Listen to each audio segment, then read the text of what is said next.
Uma menina de 4 anos foi espancada e estava desnutrida. O cabelo dela estava caindo e a avó da garota recebeu uma ligação da filha no dia de Ano Novo para ir até a casa deles. Ela não recebeu detalhes. E quando ela entrou, ela disse que Fields estava fazendo RCP na pequena Gabby. Ela estava vestida ou sem roupa? E as roupas? O que, se é que você viu alguma coisa, estava acontecendo naquele banheiro? Quando entrei lá, Brad estava tentando fazer RCP nela.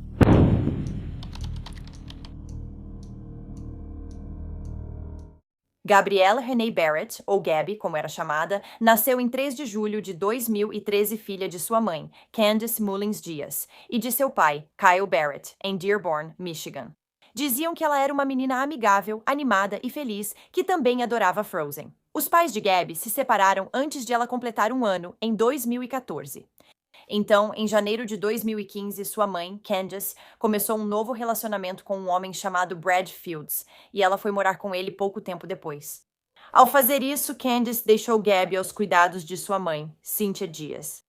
A partir daí, Candice passou a visitar a filha ocasionalmente. Pouco depois de se mudar para a casa de Brad, descobriu que estava grávida do segundo filho. No final de 2017, Gabby foi morar com sua mãe e o namorado dela para que pudesse começar a frequentar a pré-escola. Aparentemente, como Cynthia não era a guardiã legal da menina, Gabby precisava morar com a mãe para poder ser matriculada. E assim ela começou a morar com Candice e Brad em um trailer no Rochenville Woods Trailer Park, em Belleville, Michigan. O pai biológico da menina, Kyle, que ainda visitava a filha até então, se entregou à polícia mais ou menos nessa mesma época por causa de um mandado não relacionado. Então, apenas 4 meses depois, Gabby voltou a morar com a mãe por volta das 9h30 da manhã, no dia 1º de janeiro de 2018. Candace ligou para a própria mãe, Cynthia, e contou que quando acordou e foi ao banheiro naquela manhã, encontrou a filha deitada lá, sem responder. Ao ouvir isso, Cynthia entrou imediatamente no carro e foi até a casa. Quando chegou lá, ela encontrou Gabby no chão do banheiro e Brad estava tentando fazer RCP nela. Cynthia disse ao casal que eles precisavam pedir ajuda e então eles ligaram. Segundo Candace, ela tentou ligar para o 911 2 vezes antes da mãe chegar, mas não conseguiu por causa do sinal ruim do celular. Não sei se acredito nisso.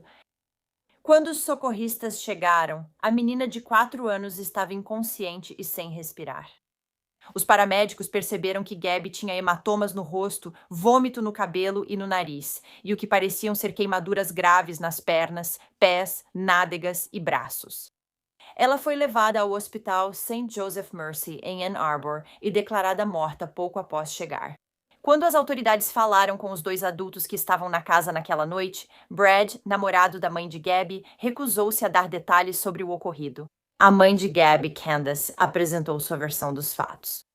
Ela inicialmente negou aos policiais permissão para revistar o trailer, alegando que não via necessidade, pois sua filha apenas se afogara. De qualquer forma, de acordo com Candace, no dia anterior, em 31 de dezembro, sua filha de 4 anos decidiu que queria tomar banho sozinha. Esse banho então resultou nas queimaduras no corpo da menina, de acordo com Candace. Mesmo assim, nem ela nem seu namorado decidiram levar Gabby ao médico ao perceberem que ela tinha ferimentos tão horríveis. Eles simplesmente continuaram como se nada tivesse acontecido. Na manhã seguinte, Gabby quis tomar banho novamente. Candace então preparou a água e colocou a filha na banheira. Em seguida, a mãe saiu do quarto para preparar o café da manhã na cozinha, deixando Gabby completamente sozinha. Quando Candace voltou ao banheiro alguns minutos depois, encontrou a garotinha submersa na água até o nariz. Ela tirou a filha da banheira, o que fez com que ela vomitasse. Candace afirmou que então chamou Brad para ajudar enquanto Gabby continuava vomitando. Brad tentou fazer RCP, o que fez com que água saísse da boca dela. No entanto, o serviço de emergência só foi acionado meia hora depois. Outra coisa nessa história que não faz sentido é que não havia água na garganta ou nos pulmões de Gabby. As pontas dos dedos dela não estavam enrugadas, como se espera após um banho. E embora o cabelo de Gabby estivesse levemente úmido, o corpo dela não estava molhado, nem a banheira, o chão do banheiro ou os 2 adultos que supostamente tentaram salvar a vida dela. A autópsia no corpo de Gabby mostrou que a versão dos fatos contada por sua mãe, Candace, era impossível. A menina tinha vários ferimentos traumáticos e sua morte seria tratada como homicídio. A morte dela foi atribuída a múltiplos ferimentos infligidos, incluindo trauma por objeto contundente, queimaduras fatais e lesões por asfixia. A causa oficial da morte de Gabby foi choque séptico e síndrome da criança espancada. De acordo com uma detetive, a criança havia sido tão gravemente queimada que um dos dedinhos do pé caiu. O corpo de Gabby também estava um pouco emagrecido. Ela tinha o cabelo embaraçado e cheio de piolhos. Em alguns lugares, o cabelo dela também havia sido arrancado diretamente do couro cabeludo. E havia indícios de que ela havia sido sufocada por uma mão colocada sobre seu nariz e boca. Negligência física, médica e odontológica também contribuíram para sua morte. Ela tinha algum grau de cárie em todos os dentes da boca. Além disso, um relatório toxicológico revelou que ela tinha cafeína e anfetaminas em seu organismo. O médico legista do condado disse que esse foi o pior caso de abuso infantil que ele já viu em seus 27 anos de carreira. Assim que o laudo da autópsia foi concluído, um mandado de prisão para Candace e Brad seria emitido, e eles já tinham começado a fugir nesse momento. Eles acabariam sendo encontrados uma semana após a morte de Gabby em Lake Park, Geórgia, perto da rodovia Interstate 75, próximo à divisa com a Flórida.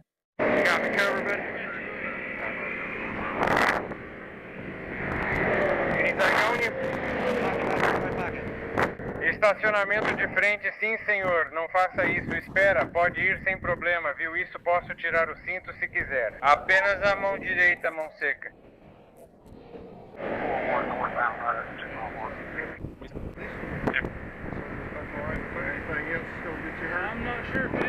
Não tenho nada a ver com isso, mas estou preocupado. Left hand. Left hand on.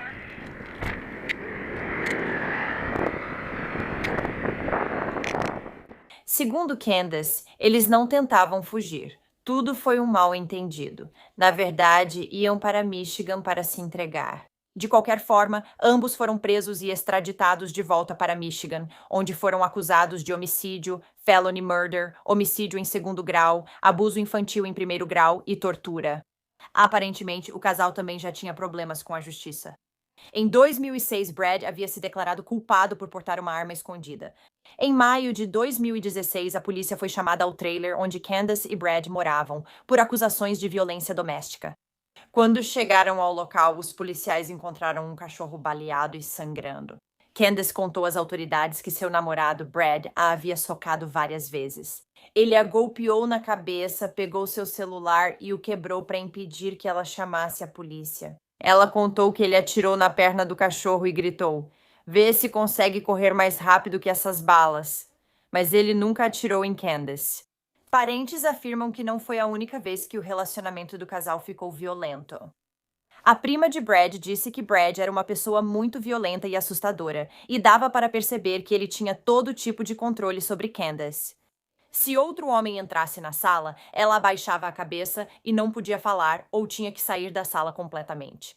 Enquanto as autoridades atendiam a ocorrência na casa em maio de 2016, relataram que o interior estava imundo e com um cheiro extremamente forte e desagradável. Lá dentro, eles encontraram lixo velho, comida apodrecida, fezes e urina de cachorro, gaiolas de animais sujas e moscas por toda parte.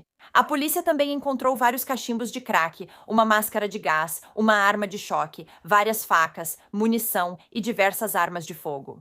Agora, 3 dias após essa ligação para as autoridades, Candace foi até a delegacia e disse que não queria mais prestar queixa contra Brad. Ela também disse aos policiais que queria confessar que possuía uma arma de fogo com o número de série raspado e uma arma não registrada, que eram as armas que a polícia havia apreendido anteriormente na casa.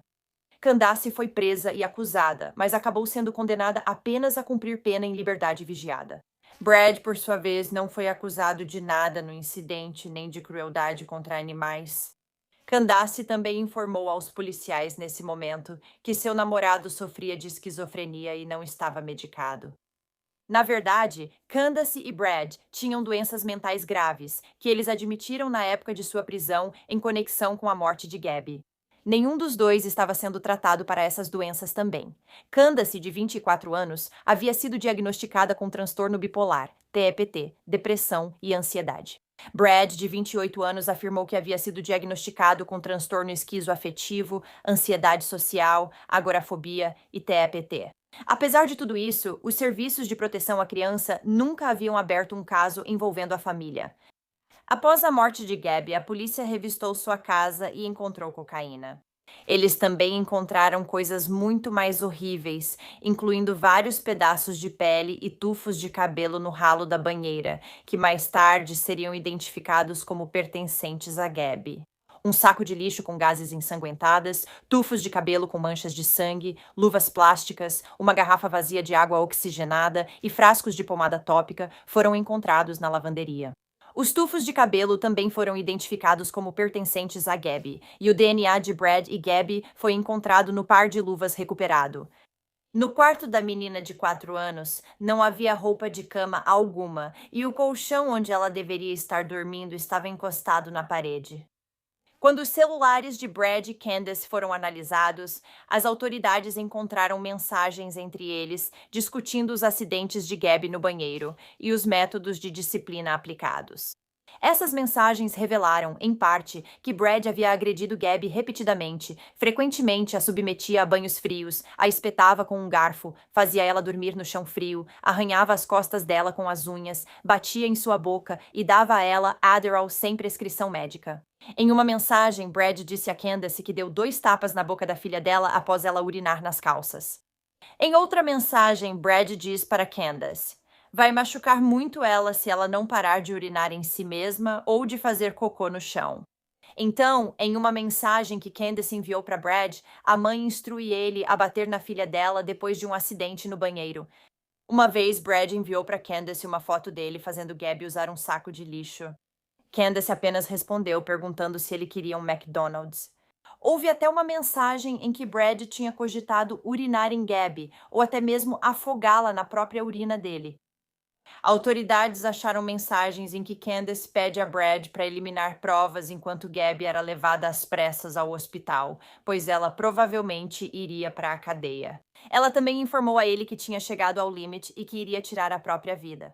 Também foram recuperados vídeos que haviam sido enviados entre Candace e Brad, mostrando Gabby dormindo no chão frio usando apenas roupa íntima, enquanto o colchão dela permanecia encostado na parede.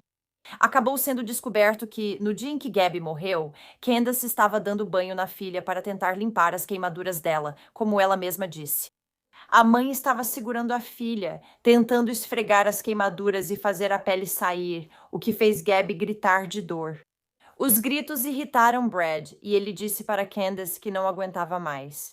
Então Candace segurou a filha com mais força, tentando fazê-la parar, e acabou sufocando-a acidentalmente.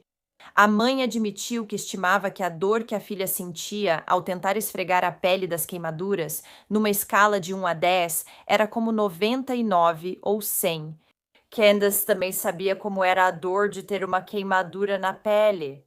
Quando era mais nova, sua mãe biológica, Royana, deixou Candace sob os cuidados da avó alcoólatra.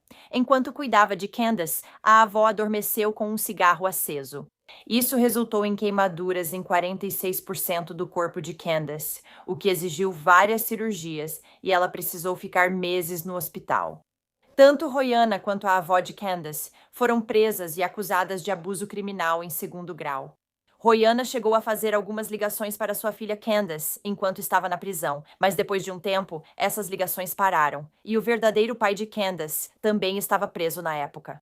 Então sua parente, Cynthia Dias, conseguiu a guarda da Candace, que na época tinha 7 anos. Em setembro de 2018, Brad Fields foi a julgamento e considerado culpado pela acusação de assassinato relacionada à morte de Gabby. Ele foi condenado à prisão perpétua. Alguns meses depois, Candace fez um acordo judicial, reduzindo as acusações para homicídio em 2º grau e abuso infantil em 1º grau. As demais acusações foram retiradas. Ela foi condenada a uma pena de 30 a 60 anos de prisão, e durante a audiência de sentença, foi isso que o juiz disse a ela. Você nunca foi mãe para seu filho. Você foi apenas uma reprodutora que negligenciou seu filho por causa do amor por um vagabundo chamado Brad. No reino animal, leões machos só matam filhotes que não são parentes deles. Depois eles engravidam a leoa com sua própria prole. Essa lógica doentia era praticada na casa de Brad, o vagabundo. Ele, com a sua ajuda, matou seu filho e poupou Zoe, que é outra palavra para amor. Eu discordo da acusação. Ela nunca estava em casa, não a Zoe, porque eles queriam se livrar do problema. E esse problema era a Gabby. Na véspera de Ano Novo, vocês dois enviaram cartões virtuais da Zoe, do Brad e de você. Feliz Ano Novo. Mas a pessoa que estava faltando era a Gabby. Porque você sabia que a Gabby não iria aguentar mais um ano. Não havia planos para que a Gabby fizesse parte da sua nova vida. E você ajudou esse monstro a afogar a sua linda e preciosa dádiva. Em meus 21 anos como juiz, nunca vi uma criança sofrer os ferimentos que foram infligidos a ela. Cárie dentária, queimaduras nas nádegas, vômito nos pulmões, queimaduras por imersão, resultando em ela ser colocada em água fervendo. E alopecia traumática. O cabelo dela foi arrancado do couro cabeludo enquanto ela ainda estava viva. A causa final da morte foi choque séptico. O corpinho dela não aguentou mais. Mas no dia de Ano Novo, ela ficou livre. Ela morreu nas mãos de um vagabundo e de um animal. A polícia de Sumter Township agiu rapidamente, desvendando as mentiras que você contou. Qualquer coisa para se proteger. E quando sua família mais precisou, você fugiu. Você levou 38 minutos para ligar para o 911, mas teve tempo suficiente para limpar a banheira. A pele do seu bebê foi encontrada no ralo. Você fez de tudo para esconder isso. A história dela foi contada. E deve servir de alerta para todos esses criadores de bebês que estão por aí torturando seus filhos em silêncio. Que no condado de Wayne, tortura e assassinato de crianças serão processados com o máximo rigor. É apropriado que, ao entrarmos nesta época de festas, você e Brad estejam onde realmente pertencem, atrás das grades como os animais que vocês são. Stephanie Barrett, tia de Gabby, emocionou-se ao iniciar sua declaração de impacto da vítima e afirmou: "Vivemos todos os dias com dor, nos perguntando por que ela foi assassinada. Aquela alma linda, nós não podemos mais vê-la por causa deles." Mais de uma dúzia de familiares acompanharam Stephanie no tribunal. A família levou um livro de fotos de capa dura criado com todos os momentos felizes de Gabby. A avó paterna de Gabby, Deborah Barrett, disse sobre a garotinha: "Ela era pura alegria. Ela estava sempre sorrindo, adorava brincar. Ela corria pela casa quando estava com a gente, sempre com um sorriso enorme no rosto. Continue voando, Gabby, continue voando. Estamos te observando e te amamos." O serviço memorial de Gabby foi realizado no sábado, 13 de janeiro de 2018, na funerária Chief em Westland, Michigan. Depois, ela foi cremada.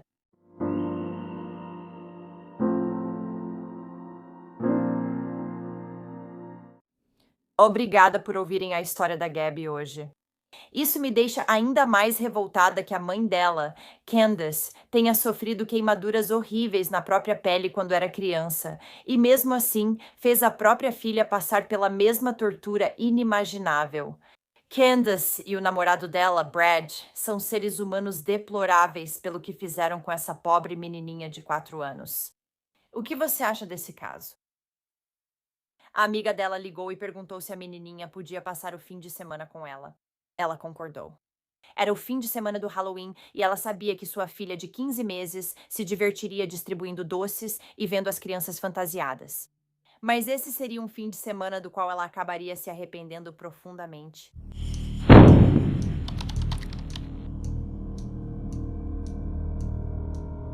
Mika Marie Carrillo, ou Mika Dutino, nasceu em 1º de agosto de 2019 em Fargo, Dakota do Norte.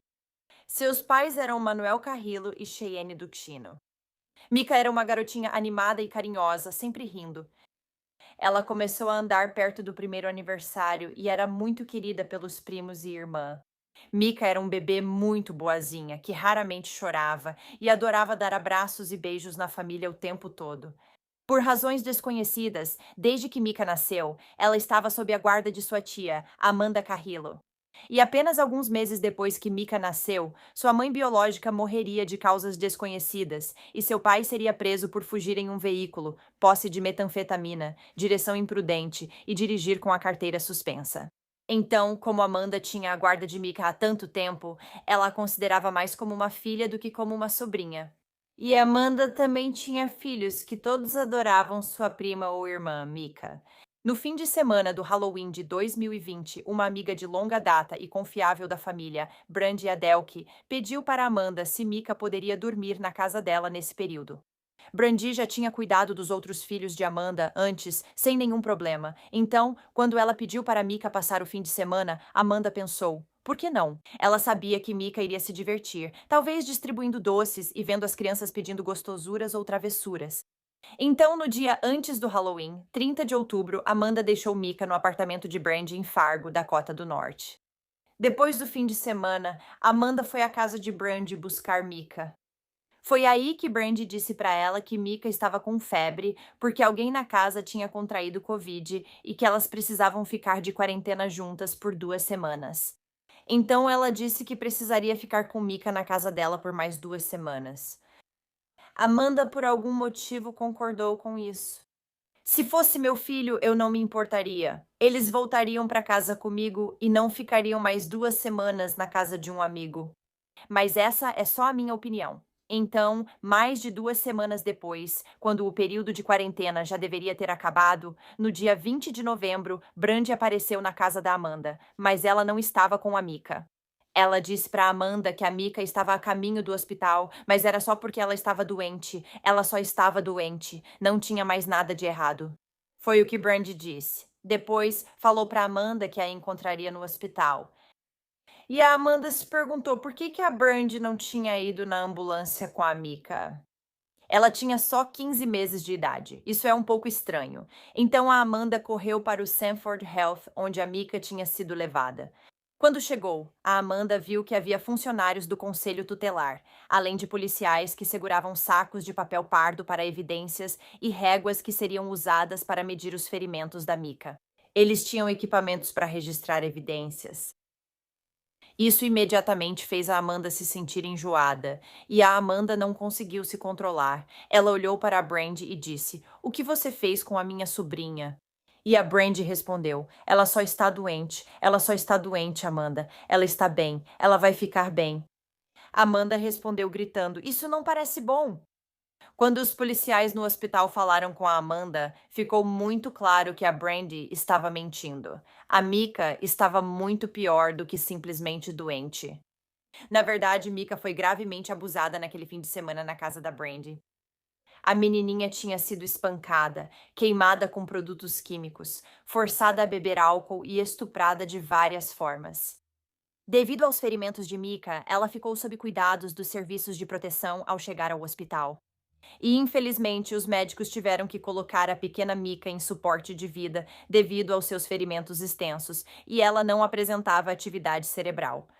Isso provavelmente aconteceu porque Mika já estava morta há 2 minutos antes que alguém sequer tentasse reanimá-la. Os médicos tinham pouca esperança de que Mika sobrevivesse. 4 dias depois, em 24 de novembro de 2020, ela continuava sem atividade cerebral. Nesse momento, a família dela decidiu desligar o suporte de vida. E Mika Carrillo foi declarada morta. Aparentemente, às 22h30 do dia 20 de novembro, Brandy ligou para os serviços de emergência. Quando os primeiros socorristas chegaram ao apartamento, que ficava na Rua 17 Sul, em Fargo, eles descobriram que Mika estava com o pulso fraco, não respondia, sua pele estava azulada e ela tinha hematomas suspeitos por todo o corpo. Quando a polícia perguntou a Brandy o que ocorreu, ela disse que deu banho em Mika porque a menina estava com febre. Ela então contou que deixou Mika sozinha no banho por até 2 horas, sem supervisão. Ela disse que durante essas 2 horas foi quando Mika escorregou e ficou submersa, e que ela não sabe por quanto tempo a menina ficou debaixo d'água. Já que, ela não estava vigiando Mika como deveria porque ela era a babá. Quando os investigadores perguntaram a Brandy sobre os hematomas suspeitos de Mika, Brandy afirmou que eram consequência das manobras de salvamento feitas quando a menina parou de respirar. Ela disse que beliscou e deu tapas no rosto da pequena Mika na tentativa de fazê-la recobrar a consciência. Ela afirmou que Mika realmente chegou a recobrar a consciência por um breve momento. Ela tossiu, e então Brandy disse que lhe deu um pouco de suco. Ela afirma que, depois disso, Mika voltou a ficar inconsciente, e foi nesse momento que ela ligou para o 911. A polícia afirmou que as alegações sobre o apartamento de Brandy estar com Covid-19 eram totalmente falsas. Agora, por algum motivo, a polícia disse que precisava esperar pelo laudo da autópsia, assim como pelo resultado do exame toxicológico, antes de prender alguém, porque queria ter certeza de que um crime realmente havia sido cometido, o que me deixa completamente chocada. Tipo, não é a coisa mais óbvia do mundo que um crime foi cometido só de olhar para a garotinha? Ah, por favor. Durante esse período de espera, enquanto ninguém era preso pela morte brutal da Mika, a tia dela, Amanda, disse que havia várias pessoas que sabiam sobre os abusos que estavam acontecendo. E todas elas falharam em pedir ajuda e deixaram o abuso continuar até que fosse tarde demais. Então Amanda queria ver não só Brandy sendo processada, mas também as pessoas que simplesmente ficaram assistindo e deixaram isso acontecer. Embora nunca tenha sido revelado quem eram essas outras pessoas e o que elas tinham visto. Então, quando a autópsia de Mika foi finalmente concluída, foi determinado que a causa da morte da garotinha foi homicídio causado por inúmeras lesões por objeto contundente, que foram consideradas não acidentais e infligidas por outra pessoa. E Amanda diria que havia detalhes ainda mais horríveis sobre a tortura e o assassinato de Mika. Mas ela não quer que o mundo precise saber desses detalhes e sofra como ela e sua família, que ficam revivendo isso repetidamente em suas mentes.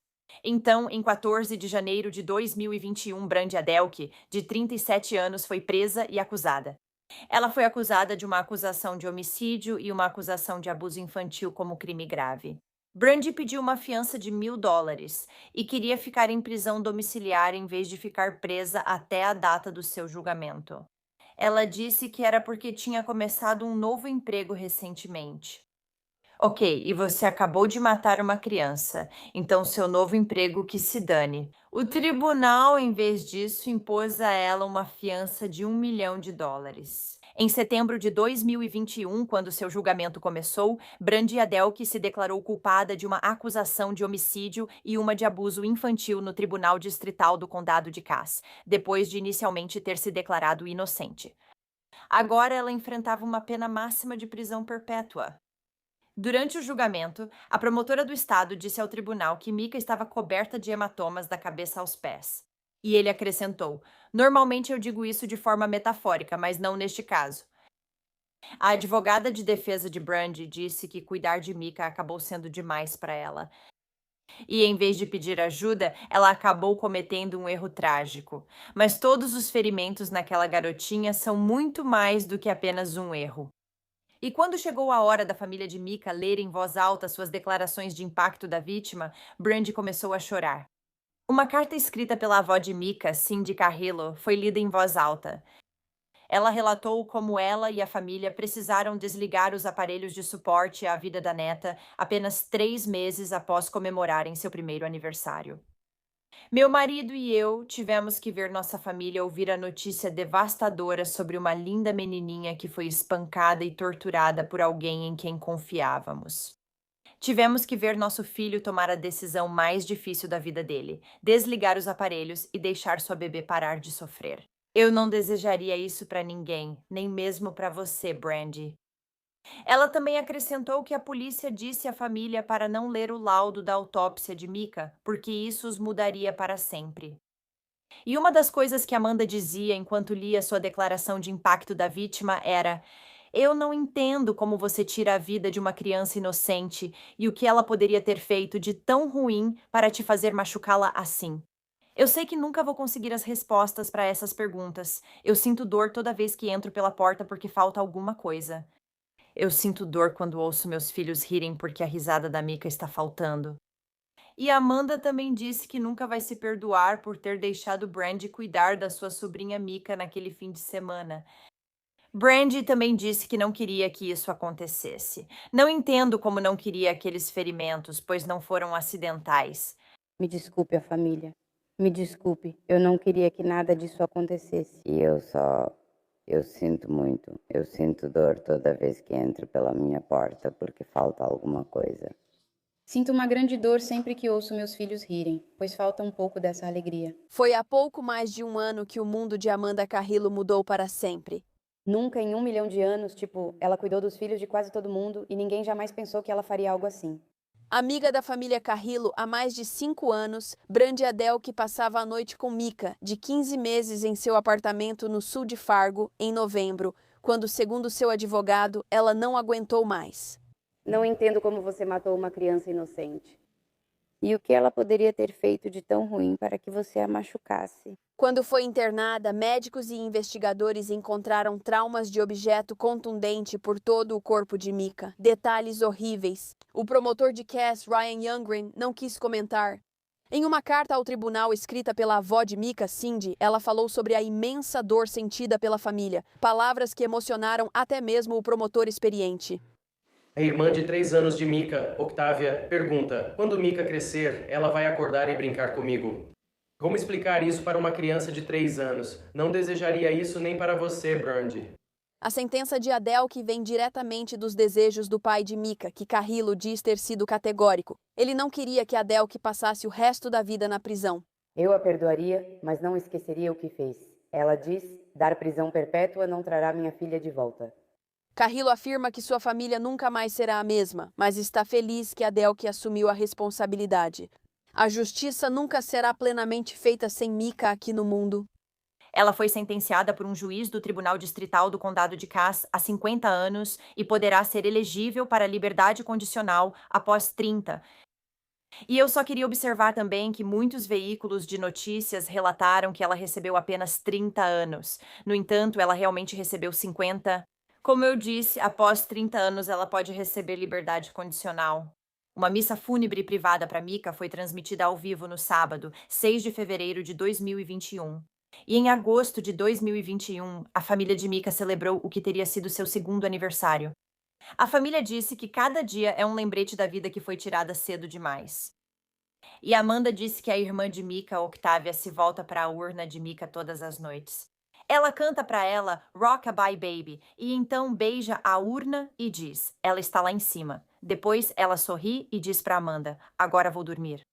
A família também vendeu camisetas e adesivos Justiça para Mika para arrecadar dinheiro e plantar uma árvore no Parque Gooseberry em homenagem a Mika.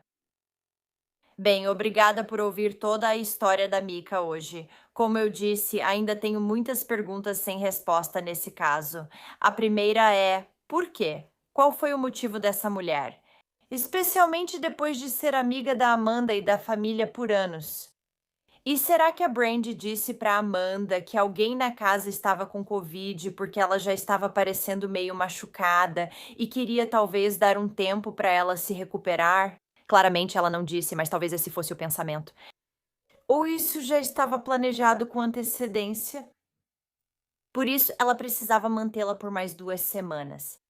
Sem contar que Brandy foi quem originalmente pediu para que Mika dormisse lá. Então, parece que isso pode ter sido premeditado. Também estou muito curiosa para saber quem eram essas outras pessoas que viram o abuso acontecendo e não fizeram nada, porque ninguém mais foi processado. Então, é absolutamente de partir o coração o que esse pobre bebê teve que passar. Vil e sem sentido.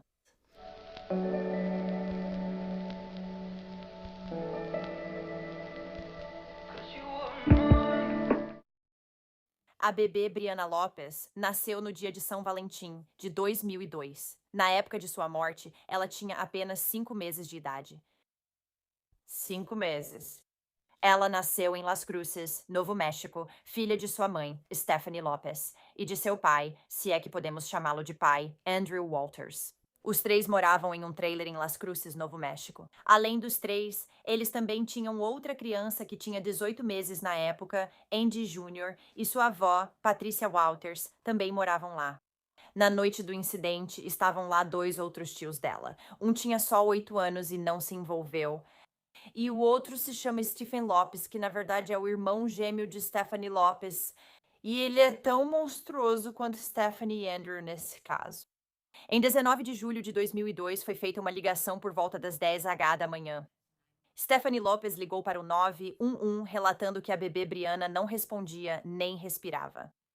Enquanto Stephanie e Andrew aguardavam a chegada dos serviços de emergência, foi dito que eles realizaram RCP na bebê Brianna junto com a avó, que também ajudou. Infelizmente, quando levaram a bebê Brianna para o hospital, ela foi declarada morta pouco depois das 11 horas daquela manhã. E assim que as enfermeiras e os médicos do hospital, para onde levaram a bebê, Brianna viram o estado daquela pequena bebê de 5 meses, eles souberam que havia muito mais nesse caso do que Stephanie Lopes havia contado originalmente aos operadores do 911. Ela disse a eles que a bebê Brianna tinha caído do berço. Ela estava coberta da cabeça aos pés de hematomas, tanto antigos quanto recentes, além de marcas de mordida. Um bebê caindo da cama não causa marcas de mordida e vários hematomas por todo o corpo. Esse foi um dos piores casos de abuso infantil que já tinham visto. Agora eles deixaram Stephanie entrar no quarto para se despedir dela, quando ela já havia sido declarada morta, e ela estava deitada na mesa com um cobertor cobrindo seu corpo e sua cabecinha aparecendo. E eles perguntaram para Stephanie se ela queria se despedir, e ela entrou lá, foi até ela, cobriu a cabeça da pequena Brianna e disse, "Me desculpe", e saiu. E foi isso. Como mãe, isso parte meu coração. Como você pode ser tão fria e tão insensível com o seu próprio bebê assim? E então, quando ela morre, você se importa tão pouco que cobre a cabeça dela com um cobertor, diz algumas palavras e pronto. A pequena Brianna não foi amada. Ela foi atacada e brutalmente espancada pelos membros da própria família. As pessoas que deveriam amá-la e cuidar dela a atacaram e machucaram quase todos os dias da vida dela, desde que ela foi trazida do hospital até sua morte, aos 5 meses de idade. É inacreditável. Certo, então agora vou falar sobre os resultados da autópsia da Brianna. Há detalhes extremamente explícitos nisso, então se você não quiser ouvir essa parte, pode pular um pouco para frente. No entanto, pode haver menções a eles mais adiante no vídeo também, então só para você saber disso daqui para frente. Na autópsia da bebê Brianna, descobriram que ela morreu por lesões crânioencefálicas, ou seja, trauma contundente na cabeça. Como já disse antes, essa não foi a única lesão que ela teve. Na autópsia, descobriram que ela já havia sofrido lesão cerebral traumática semanas antes. Essa foi a segunda. Ela tinha várias marcas de mordidas humanas pelo corpo, 15 no total. Não sei quantos hematomas havia, nem se chegaram a contar. Havia tantos hematomas no corpinho desse bebê. A autópsia mostrou que ela foi violentamente sacudida pelo menos 2 vezes em sua curta vida. Então ela teve 2 lesões cerebrais traumáticas e foi violentamente sacudida 2 vezes em apenas 5 meses. O que um bebê poderia fazer para merecer sequer uma fração disso? O que um bebê realmente poderia fazer? E como eu disse, havia outra criança na casa que tinha 18 meses, que era Andy Jr. Andy Jr. nunca foi alvo da raiva ou do abuso dos pais. Só a bebê Brianna era alvo deles. Ok, voltando à autópsia. Tem mais algumas coisas para discutir. A cabeça da pequena Brianna também estava fraturada em 2 lugares, e disseram que uma dessas fraturas tinha pelo menos de 5 a 7 dias. Ela também sofreu 2 costelas fraturadas no lado direito do peito. Ela também tinha fraturas tanto no fêmur direito quanto no esquerdo, além de uma fratura na parte superior do braço esquerdo. Isso é consistente com os membros dela sendo forçados, puxados e torcidos. Abominável. Eles também descobriram que a vagina e o ânus da bebê Brianna estavam gravemente lesionados. Sim, você me ouviu direito. A bebê Brianna, com apenas 5 meses de idade, foi estuprada pelo menos uma vez, se não várias vezes. A linda e pequena bebê Brianna viveu uma vida curta, cruel e terrível. Agora vou falar exatamente sobre o que aconteceu e sobre os monstros que fizeram isso com ela. Então, a mãe da bebê Brianna, Stephanie, disse que acordou às 10 horas daquela manhã e descobriu que a bebê Brianna não estava mais respirando. E aqui está o que ela disse que aconteceu na noite anterior. Ela disse aos investigadores que bebeu 3 cervejas antes de dormir por volta das 22 horas. Ela adormeceu no mesmo cômodo em que seu marido, Andrew, e seu irmão gêmeo, Stephen, estavam jogando videogame junto com a criança de 18 meses e a bebê, Brianna, todos em um só quarto. Agora ela diz que depois que desmaiou, não ouviu mais nada. Ela não ouviu sua bebê se machucar. Ela não ouviu nada acontecendo. Eles estavam no mesmo cômodo, veja bem, de um trailer. Ela só havia tomado 3 cervejas. Até onde sabemos, não havia drogas. Não tinha drogas envolvidas, só as cervejas. Stephanie, você não apaga, desmaia de bêbada e não ouve seu bebê recém-nascido chorando por socorro depois de 3 cervejas. Isso é besteira. O pai e o tio da Brianna ficaram jogando videogame após a Stephanie dizer que desmaiou. A Stephanie também tentou dizer que as marcas de mordida eram do Andy Jr. Bonito, Stephanie. Culpar seu filho de 18 meses por machucar a bebê Brianna. Eu também só queria comentar rapidinho aquela bebê. A avó da Brianna, Patrícia, que também morava nesse trailer com eles, sabia dos abusos que aconteciam naquela casa e não fez nada a respeito, porque ela não queria se meter nisso. Que tipo de avó simplesmente deixa isso acontecer? Quero dizer, pais, claro, já é absurdo, mas uma avó também só assistiu isso acontecer e não fez nada. Por que você não faria algo a respeito disso? Essa é sua linda netinha. É revoltante. Como Stephanie disse ter desmaiado quase toda a noite, os investigadores não conseguiam muita informação, pois ela fingia não saber o que ocorria.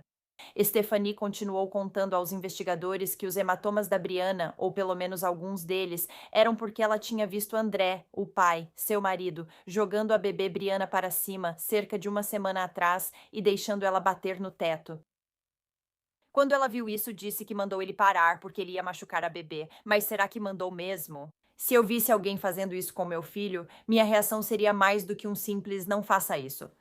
Seria tipo, me dá a minha bebê agora e eu sairia dali na hora. Na hora. Não tem desculpa pra isso. Ela também atribuiu alguns dos hematomas ao fato de que, segundo ela, a bebê Brianna tinha caído da cama alguns dias antes, assim como na noite do incidente. Então ela diz que foi por isso que apareceram todos aqueles hematomas. Tinha hematomas até atrás das orelhas dela. Estavam por toda parte, por toda parte. Então Stephanie disse que viu isso acontecer 3 vezes. Andrew jogando a bebê Brianna para cima 3 vezes. Ela diz que viu isso acontecer. Mas ela também disse que nunca viu nada disso acontecer na noite do incidente. Lembre-se, ela estava desmaiada. Os investigadores também queriam falar com Andrew. Ao falar com Andrew, souberam mais sobre o que ocorria, pois ele estava acordado jogando videogame. Andrew admitiu aos investigadores que ele e Stephen estavam brincando com a Brianna de um jeito meio bruto. Então, em seu depoimento à polícia, ele admitiu que jogou a pequena Brianna para cima e talvez tenha errado ao pegá-la algumas vezes, segundo ele. Então, ele a jogou para cima e não a pegou, deixando o bebê cair no chão. Ele disse que pode ter deixado isso acontecer algumas vezes. Ele afirmou que o tio Stephen fez o mesmo. Então, ele e o tio Stephen não estavam apenas jogando videogame. Eles estavam transformando isso em um jogo de jogar a bebê Brianna para cima até o teto, deixando ela bater no teto e depois cair no chão. Essa era a forma de entretenimento deles. O pai, Andrew, também disse que não tinha intenção de machucá-la e que não percebeu que estava sendo tão bruto. Ele disse para a polícia, abre aspas, eu já deixei uma marca roxa nela assim antes só de brincar com ela e Estefânia fica brava. Essa foi a declaração dele à polícia. Estefânia não fica tão brava, pois veja onde Brianna está. Ele afirma ter adormecido entre 0 horas e 31 horas. Ele conta que acordou por volta das 3h da manhã. Não sabia onde estava Brianna. Ela tem 5 meses e provavelmente deveria estar no berço. Não sabia onde ela estava. Voltei a dormir. Acordei um pouco depois. A pequena Brianna agora estava ao lado da cama.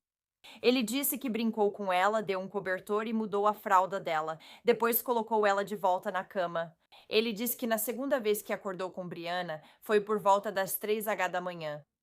E 10 horas da manhã, ele estava brincando com ela, dando um cobertor e trocando a fralda dela. E ele disse que não percebeu que havia algo de errado com ela. A polícia também, obviamente, o questionou sobre os ferimentos nas áreas íntimas de Brianna. Ele ficou muito irritado e disse, vocês não vão encontrar nenhum sêmen lá. Ele disse que o motivo pelo qual ela tem esses ferimentos é porque quando ele se levantou para trocar a fralda dela, pegou um lenço umedecido, enrolou no dedo e a sodomizou com ele. Ele então notou um pouco de sangue ao tirar o dedo. Os ferimentos que a bebê Brianna sofreu dessa maneira não foram apenas daquele incidente, eles foram brutais. Andrew disse aos investigadores que algumas mordidas foram dele, quando ficou irritado com a bebê Brianna, e outras eram de Stephanie, quando Brianna a deixou nervosa. Andrew contou que Stephanie, às vezes, arremessava a bebê de uma distância de até 60 centímetros para dentro da cadeirinha de balanço. Muito bonito. Quando perguntaram a Andrew se Brianna chorou após ser jogada para cima, ele confirmou. Eles perguntaram: "O que você fez para acalmá-la?" A resposta dele: "Só continuei jogando ela para cima." Então a terceira pessoa, Stephen Lopes, também foi entrevistado. Ele é o tio da bebê Brianna e irmão gêmeo da Stephanie. Quando prestou depoimento inicial à polícia, disse que na noite anterior, ele e Andrew saíram para comprar cerveja numa loja de bebidas e depois voltaram para jogar videogame no quarto deles, enquanto Stephanie, a bebê Brianna e Andy Jr. estavam juntos no mesmo cômodo. Ele disse que Stephanie adormeceu no horário que afirmou e dormiu o resto da noite. Ele confessou à polícia que jogava a bebê Brianna para o alto e afirmou que ela chegou a bater no teto algumas vezes. Eles o confrontaram sobre o que Andrew havia dito, que eles jogaram a bebê Brianna para o alto para bater no teto e depois deixaram ela cair no chão sem pegá-la. E foi aí que ele revelou a informação de que sim, eles fizeram isso, mas talvez só uma ou duas vezes. Eles também mostraram para Stephen as fotos da Brianna e perguntaram de onde vinham aqueles machucados. Ele também ficou muito chateado quando perguntaram isso e disse: "Não, eu não fiz isso. Eu não fiz nada desse tipo." Quando ele foi questionado mais sobre a mesma coisa, a resposta dele mudou para: "Eu não me lembro." Você não se lembra? Como pode esquecer algo assim? Depois Stephen falou sobre quantas cervejas tomou na noite anterior. E então ele disse que não conseguia se lembrar de ter começado um ato sexual com a bebê Brianna, mas conseguia se lembrar de ter parado porque percebeu que o que estava fazendo não era certo. Ah, é mesmo? Ela tem 5 meses e é sua sobrinha. Os investigadores acharam uma mancha de sangue na calça de Steven, que era da bebê Brianna. Como eu disse antes, essa pobre menininha linda, e ela era linda, ela era adorável. Foi abusada e torturada desde o dia em que foi trazida do hospital para casa até o dia em que esses monstros a assassinaram. Ela viveu uma vida terrível e curta, e o fato de que foi a própria família, que deveria protegê-la de tudo, que fez isso com ela. A família odiava tanto aquele bebê que não havia nenhuma foto dela. Nenhuma. Ao levar seu bebê recém-nascido para casa, nos primeiros 5 meses, você provavelmente já tem pelo menos 1000 fotos dele no celular, como mãe. Não havia nenhuma foto dela. Um dos investigadores decidiu tirar uma foto da bebê Brianna na mesa de autópsia, e ela estava coberta, como eu disse, de todos esses hematomas escuros. Então ele pegou a foto e usou aerógrafo e Photoshop para que parecesse que a bebê Brianna não tinha nenhum daqueles hematomas ou marcas. E essa é a foto que eles usam dela porque não havia nenhuma outra foto dessa pobre garotinha.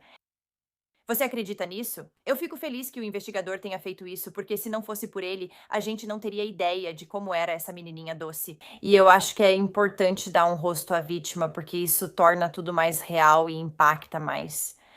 Então agora temos essa foto da bebê Brianna e também temos as fotos da autópsia. Mas é bom ter uma foto dela em que ela pelo menos parece estar apenas dormindo e não tão machucada e abusada.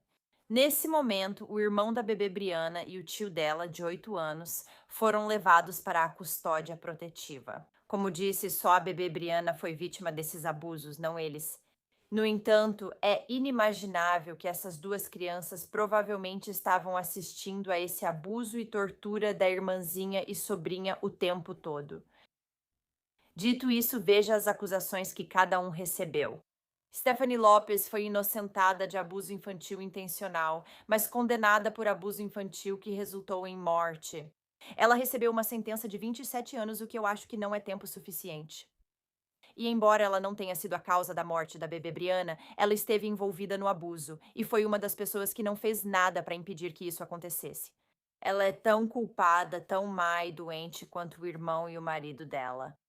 Stephanie, no entanto, foi solta em 2016 após cumprir apenas 13 anos de sua sentença. Ela foi liberada por bom comportamento. Eu não acho que alguém condenado por assassinato deveria ser solto antes do tempo por bom comportamento. Você tem algum comentário sobre a libertação? Você tem algum comentário sobre sua libertação da prisão? Tem algo que você queira falar? Algum comentário que você queira fazer?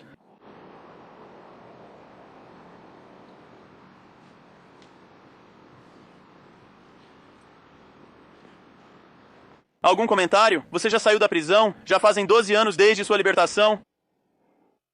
Stephanie Lopes agora está vivendo livre no mundo e sob custódia protetiva. Por que deveríamos dar custódia protetiva para ela? Ela não fez nada para proteger a bebê Brianna. Nada. O pai da bebê Brianna, Andrew, foi condenado por várias coisas diferentes, e eu vou listar todas elas aqui. Abuso infantil intencional com resultado de morte ou grave lesão corporal. Conspiração para praticar abuso infantil intencional com resultado de morte ou grave lesão corporal. Penetração sexual de uma criança menor de 13 anos em primeiro grau. Abuso infantil intencional que não resulta em morte ou grande dano corporal. Permitir abuso infantil por negligência. Ele foi condenado a 57 anos de prisão, o que, sinceramente, eu acho que não é tempo suficiente pelo que ele fez. Agora, Stephen foi condenado por abuso infantil intencional que resultou em morte ou grande dano corporal. Conspiração para abuso infantil intencional que cause morte ou grave lesão corporal, além de penetração sexual de criança menor de 13 anos em primeiro grau. Ele foi condenado a 51 anos de prisão. Além disso, não é tempo suficiente. Andrew e Stephen devem ser libertados da prisão nos próximos anos. E eu acho que isso não é muito conhecido. No entanto, Patrícia, a avó da pequena Brianna e mãe de Andrew, também recebeu uma punição. Ela foi condenada por não denunciar abuso infantil. Eu acho que ela merece muito mais do que isso, considerando que essa condenação resultou apenas em 60 dias de prisão. 60. Só isso. Por não denunciar esse abuso nojento e atroz contra sua neta, que resultou na morte dela. 60 dias. Há pessoas que foram condenadas a mais tempo de prisão por serem flagradas com um saco de maconha do que ela. Então, quando foram enterrar a bebê Brianna, a família decidiu que não colocaria nenhum tipo de lápide ou pedra tumular.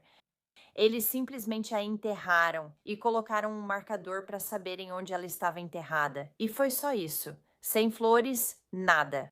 Isso deixou a comunidade abalada, pois a notícia já havia se espalhado e o caso foi considerado horrível. E todo mundo ficou abalado, e todos queriam mostrar à pequena Brianna o amor que ela nunca experimentou em seus 5 meses de vida. No entanto, a família decidiu que não queria visitantes no túmulo da pequena Brianna e colocou uma grade ao redor dele para impedir que as pessoas fossem visitar e, assim, tentar tirar o caso dos holofotes.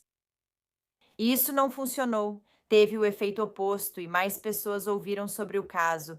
Mais de 20 anos depois ainda falamos disso. Então, que se dane essa família. Como eu disse, o público não ligou e deixou flores, presentes e homenagens para Brianna.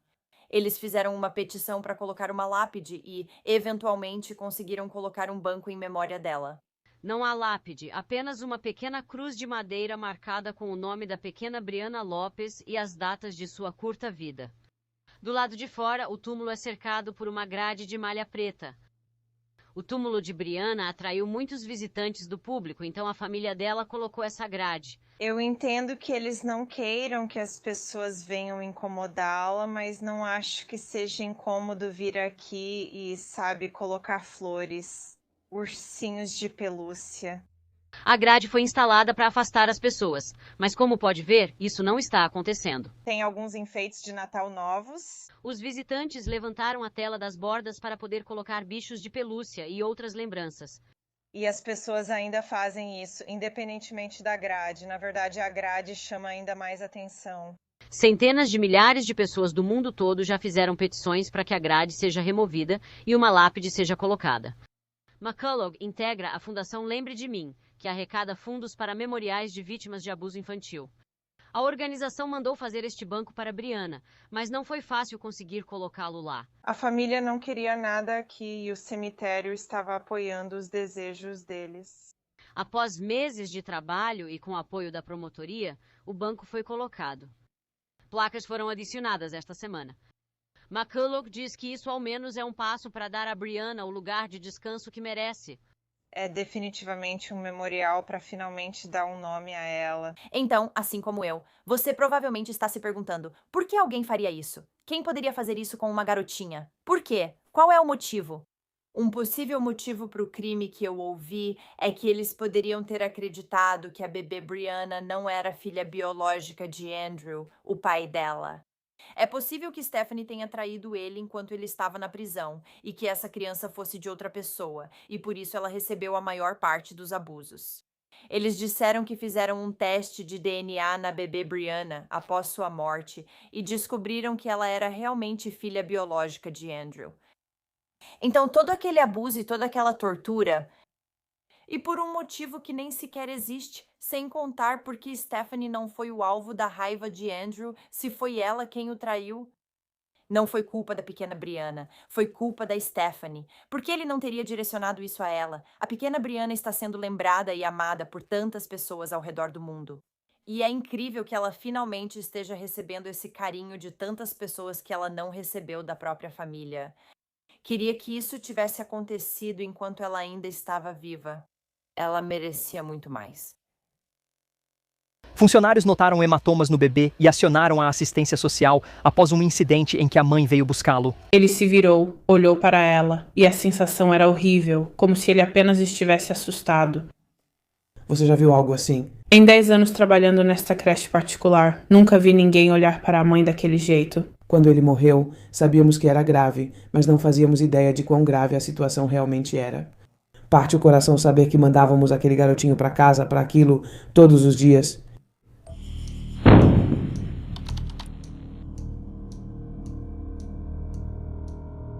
Liam Fee nasceu em 12 de agosto de 2011, filho de Rachel Troffa e Joseph Johnson, em Wrighton, que é uma vila em Tynemouth, Inglaterra. Ele tinha 2 irmãos gêmeos mais velhos e diziam que Liam era alegre, despreocupado e adorava dançar e brincar com outras crianças. Os pais de Liam se conheceram em 2005 e logo foram morar juntos. Em 2007, eles tiveram os meninos gêmeos e, alguns anos depois, em 2011, nasceria Liam. Mas apenas alguns meses depois que Liam nasceu, em dezembro de 2011, Rachel deixou Joseph por uma mulher chamada Naomi Fee. E em janeiro de 2012, as duas, que estavam desempregadas, se mudaram para Thornton Fife, na Escócia. Mas apenas 4 meses depois que Rachel deixou Joseph por Naomi, ela voltou para Joseph, tentando consertar as coisas e dizendo a ele que Naomi a tratava mal. No entanto, a tentativa de reconciliação do casal não funcionou, e logo, Rachel voltou para Naomi na Escócia, levando seus 3 meninos com ela. Nesse momento, Rachel também passou a impedir Joseph de ver seus filhos. Liam tinha uma babá chamada Heather Farmer, que morava em Fife, e ela começou a cuidar dele em sua casa em julho de 2012. Quando Heather começou a cuidar de Liam, ele era feliz, adorava cantar e brincar com outras crianças. Mas logo, ele começou a ficar retraído e quieto. Heather também começou a notar hematomas no corpo de Liam. Ela começou a suspeitar que alguém machucava Liam em casa quando, em janeiro de 2013, ele apareceu em sua casa com arranhões e hematomas no rosto. Isso foi pouco tempo depois de ele ter aparecido na casa dela, alguns dias antes com a testa machucada e um olho roxo. Ela contatou a Associação Escocesa de Cuidados Infantis para relatar o ocorrido. Quando Heather perguntou a Rachel, mãe de Liam, sobre os machucados, ela respondeu que ele apenas caiu do berço. Então, embora Heather não soubesse necessariamente se Rachel estava abusando do filho, ela sabia que pelo menos estava sendo negligente com ele. Heather diria depois que, às vezes, se preocupava tanto com Liam que nem dormia à noite. Na mesma época em que Heather contatou a Associação de Cuidados Infantis, uma assistente social foi designada ao caso de Liam. Mas a assistente social, assim como a policial que foi até a casa dos Fee para verificar a situação, aceitaram a explicação plausível dada por Rachel e Naomi de que ele simplesmente tinha batido a cabeça. Então nada mais foi feito. Então, em abril de 2013, a assistente social responsável pelo caso de Liam ficou doente e precisou se afastar do trabalho por um bom tempo. Enquanto ela estava afastada, nenhum outro assistente social assumiu o caso de Liam, que ficou sem acompanhamento. Na mesma época, Heather avisou Rachel e Naomi que não cuidaria mais de Liam. embora não tenha dito claramente, foi por não confiar mais na dupla. Após a saída de Heather, Liam passou a frequentar a Sunshine Private Nursery em Kirkcaldy. Ele ia lá 2 vezes por semana, mas logo a equipe da creche notou que Liam chegava com hematomas e, certa vez, com o lábio inchado. Quando isso foi mencionado para a mãe de Liam, Rachel, ela disse que ele estava se machucando, beliscando a si mesmo e achava que era porque ele era autista, embora não tivesse nenhuma prova disso. Funcionárias da creche notaram que Liam tinha medo da mãe e, certo dia, ele apareceu com um olho roxo. Depois, também procuraram os serviços sociais para relatar suas preocupações. No entanto, assim que Raquel soube desse relatório que havia sido feito, ela entrou furiosa na creche e imediatamente retirou Liam. Então, a assistente social designada para investigar essas alegações feitas pela creche decidiu que as marcas no corpo de Liam não foram feitas por um adulto, e ela aceitou a explicação de que ele estava se machucando sozinho aos 2 anos de idade. Raquel e Noemi fizeram de tudo para esconder seus crimes e poucos conheceram Liam. Mas ele chegou a frequentar a creche. Esse foi o estado que ele deixou. Brincava numa piscininha com carrinhos pequenos e afins. As professoras me contaram sobre o menino de 2 anos que viam. O sorriso dele era contagiante. Assim que você o via, sentia vontade de sorrir porque ele ficava tão feliz em ver as pessoas. A equipe notou hematomas no menino e acionou a assistência social após um incidente ao ser buscado pela mãe. Ele se virou, olhou para ela, e a sensação que você tinha era simplesmente horrível. Era como se ele estivesse apenas assustado. Era simplesmente horrível. Era como se ele estivesse apenas assustado. Você já viu algo assim? Em todos os meus 10 anos trabalhando nesta creche particular, eu nunca vi ninguém olhar para a mãe daquele jeito. Quando ele morreu, sabíamos que era ruim, mas não fazíamos ideia do nível em que realmente estava. Parte o coração pensar que mandávamos aquele garotinho para casa para aquilo todos os dias. Esta é a casa onde Liam morreu. Um assistente social veio aqui junto com a polícia quando a creche de Liam reclamou sobre os ferimentos que ele tinha no corpo. Disseram a eles que Liam só bateu a cabeça. Aceitaram e foram embora. O assistente social entrou de licença médica e ninguém o substituiu. E essa família ficou sem acompanhamento. Quando Liam foi posteriormente levado para um exame médico, o fato de que ele estava perdendo peso nem sequer foi registrado. E abuso e negligência infantil não foram sequer suspeitados na época. Então, em setembro de 2013, uma mulher chamada Patricia Smith, que conhecia a família, também entrou em contato com os assistentes sociais depois de ter visto a família do lado de fora em um dia. Liam estava sentado em seu carrinho e tinha um cobertor sobre a cabeça. Quando ela conseguiu ver o rosto dele, disse que ele parecia péssimo e não sabia se ele estava drogado ou morto. Pouco tempo depois disso, um dos irmãos de Liam também sofreu uma lesão no pé, que ficou sem tratamento, até que ele acabou tendo que ser hospitalizado por causa disso.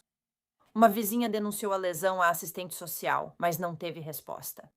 Então, na noite de 22 de março de 2014, pouco antes das 19h30, vizinhos da família ouviram gritos e choro histérico vindo do apartamento deles. Menos de meia hora depois, Naomi ligou para o 999, dizendo que Liam não estava respondendo. Os primeiros socorristas chegaram à casa às 20h03. Eles notaram que o corpo de Liam já estava enrijecido, indicando que ele não morrera recentemente, ao contrário do que as 2 mulheres afirmavam. Agora, Naomi e Rachel também inventaram uma história para os primeiros socorristas e para a polícia. Elas alegaram que Rachel tinha saído naquela noite e Naomi tinha colocado Liam para dormir cedo. Depois, ela subiu para ver como ele estava por volta das 19h e soltou um grito de gelar o sangue quando o encontrou sem vida e pálido. Enquanto os primeiros socorristas atendiam Liam, Rachel trouxe um dos irmãos mais velhos de Liam e o empurrou na frente dos policiais, exigindo que ele contasse o que tinha feito ao irmãozinho. Como ele não falou nada, Rachel contou à polícia que ele sufocou Liam. O irmão mais velho foi levado à delegacia para interrogatório e lá admitiu ter matado Liam.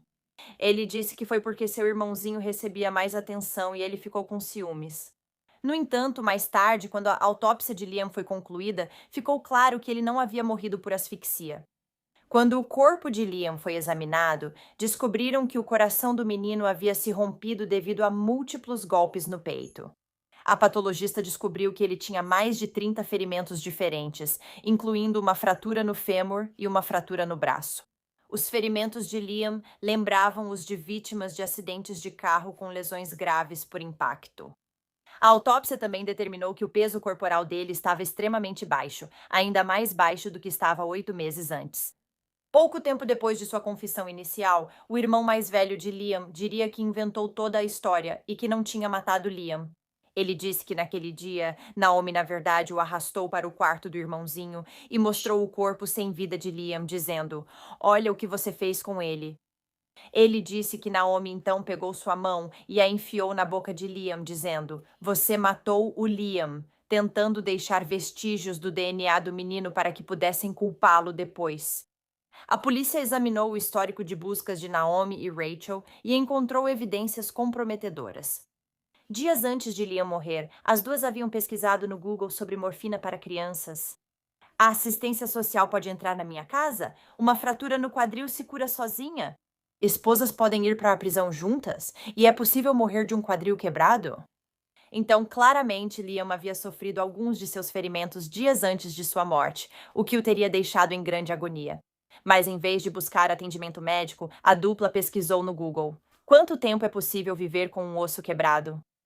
Com mais evidências contra elas, semanas após a morte de Liam, Raquel e Naomi foram interrogadas separadamente como suspeitas. Mas, por algum motivo, só seriam presas pela morte de Liam em agosto daquele ano. Após a morte de Liam, a polícia cumpriu mandado de busca na casa dos Fees e encontrou várias provas de tortura e abuso ocorridos ali. Entre os itens havia uma corrente pesada, uma grade de lareira de metal, abraçadeiras plásticas e cintos usados para montar uma gaiola. Na casa foram encontrados muitos ratos de estimação, cobras e cachorros.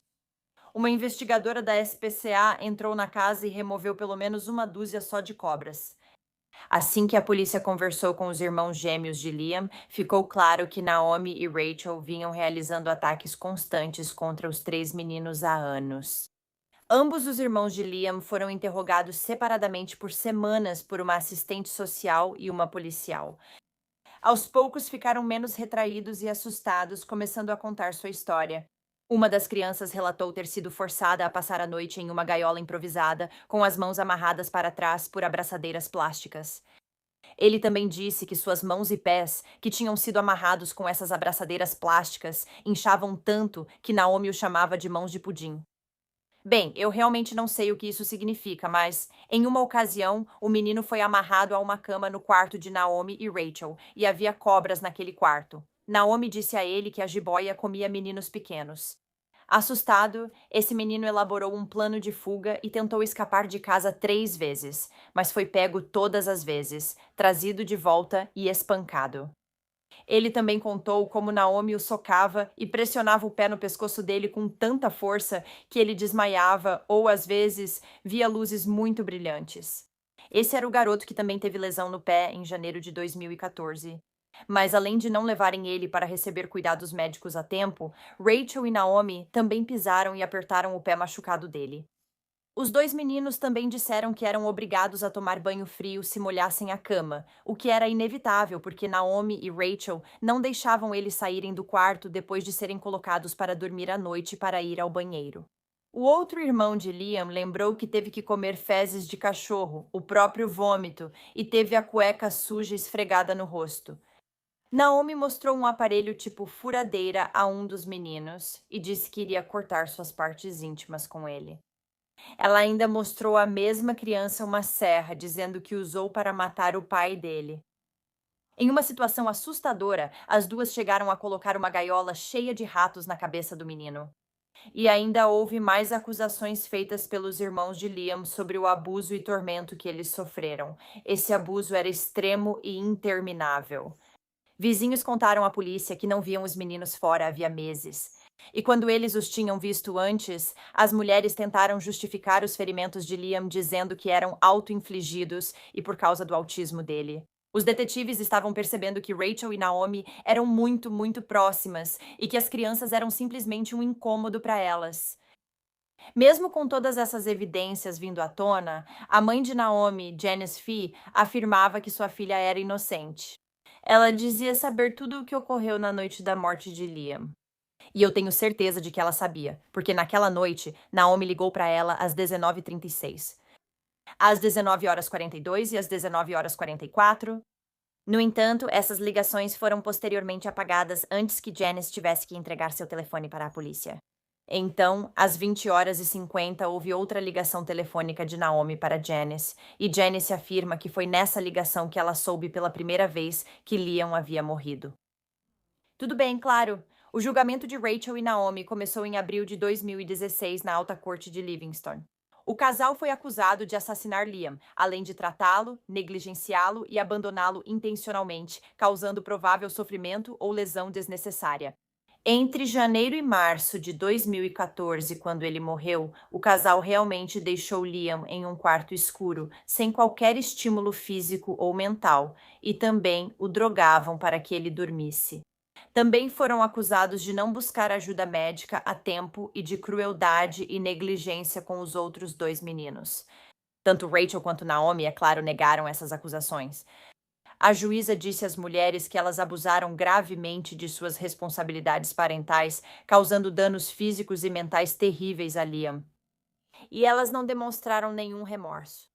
Durante o julgamento, o júri soube dos abusos implacáveis que os meninos sofreram ao ouvir mais de 20 horas de entrevistas gravadas com os 2 meninos sobreviventes. Eles também ouviram como Naomi e Rachel tentaram inicialmente culpar um dos meninos pela morte de Liam. Os jurados também viram fotos do fêmur de Liam, que havia sido partido ao meio.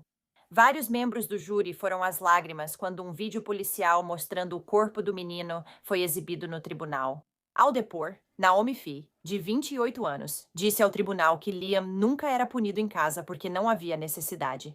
Mas ela também disse que ficou preocupada com o comportamento de Liam quando percebeu que ele estava ficando mais retraído e novamente se machucando.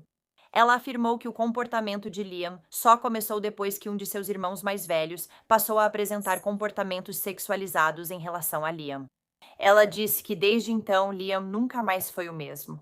Então, primeiro eles culparam o pobre garoto pela morte de Liam, e agora, como isso não funcionou, estão culpando o garoto por sexualizá-lo, ainda tentando tirar a culpa deles de alguma forma. Naomi também contou ao júri que Liam ficava desesperado se não fosse ela a primeira a entrar no quarto dele. Ele não aceitava que mais ninguém entrasse e se jogava no chão, mordia os próprios dedos e se arranhava. Outra revelação no tribunal foi que Naomi liderou um grupo de crianças pequenas até 2011 e admitiu ter dado tapas em outras crianças sob seus cuidados. Embora ela nunca tivesse a intenção de expô-las a qualquer perigo, segundo ela mesma disse. Naomi e Rachel também disseram que buscaram ajuda de conselheiros médicos sobre o comportamento preocupante de Liam. Outra preocupação era que Liam havia se apegado recentemente a um cobertor no qual se escondia. E Naomi achava que isso era porque ele era autista e estava tentando evitar as pessoas. Na verdade, ele provavelmente estava tentando se esconder delas e da vida horrível que levava. Coitadinho. Também havia outra história elaborada que foi contada sobre uma noite em fevereiro de 2014. Rachel e Naomi aparentemente acordaram no meio da noite e encontraram um dos meninos mais velhos fazendo uma corda para tentar escapar. O motivo pelo qual ele estava fazendo isso, disse Naomi, era porque ele tinha machucado Liam. E quando elas foram até o quarto de Liam para ver como ele estava, ele tinha um corte na cabeça. Pelo menos foi o que disseram. Quando Naomi foi questionada sobre por que não procurou ajuda médica para o fêmur quebrado de Liam, ela disse que foi porque achou que Rachel poderia deixá-la. Rachel aparentemente ameaçou terminar se ela buscasse qualquer ajuda. Quando a promotoria perguntou, "Você achou que ele poderia morrer e não fez nada?" A resposta dela foi sim. Durante o contra-interrogatório, Naomi, que negava ter causado ferimentos em Liam, admitiu que a lesão na perna dele ocorreu enquanto ele estava sob seus cuidados, antes de sua morte. Ela disse que simplesmente não sabia que ele estava com tanta dor e precisava desesperadamente de ajuda. Ah, tá bom, tenho certeza que você não sabia, porque ele não estava chorando, né? O tribunal ouviu que, de 17 a 20 de março, Naomi pesquisou na internet sobre sintomas de pernas quebradas, quadris quebrados e coágulos sanguíneos. Na ligação para o 192 reproduzida no tribunal, Naomi chorava angustiada, dizendo Deus, Deus, e por favor, enquanto tentava fazer RCP em Liam com orientação da atendente. Ela também tentou culpar o irmão de Liam pela morte, dizendo na ligação: ele segurou a boca dele fechada. Ela disse: ele segurou a boca e o pescoço dele porque estava chorando e tentando machucá-lo. Ambas as mulheres afirmaram que ficaram absolutamente devastadas e em choque quando perceberam que Liam estava morto naquele dia. Claramente, tanto que a dupla em pânico teve tempo suficiente para desmontar a gaiola improvisada antes de ligar para o 999. Com isso, elas demonstraram uma indiferença cruel sobre se o pequeno e vulnerável Liam viveria ou morreria, disse a promotoria. Elas afirmaram que, embora não se saiba qual mulher deu o golpe fatal, ambas participaram de tratamentos violentos e cruéis contra as crianças. Quando o julgamento de 7 semanas chegou ao fim em 31 de maio de 2016, o júri levou apenas 10 horas para decidir que Naomi e Raquel eram culpadas em todas as 8 acusações. Ambas as mulheres estavam praticamente sem emoção quando o veredicto foi lido. O pai de Liam, José, no entanto, estava em lágrimas e precisou ser consolado por amigos. O caso de Liam foi tão terrível de ouvir que o juiz também dispensou o júri de qualquer dever pelos próximos 10 anos.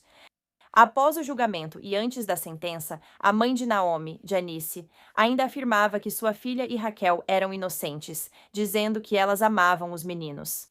Janice, que havia ido ao julgamento, também afirmou que muitas das provas tinham sido deturpadas. Quando chegou a hora da audiência de sentença, em julho de 2016, Raquel foi condenada a cumprir no mínimo 23 anos e meio atrás das grades, enquanto Naomi foi condenada a 24 anos.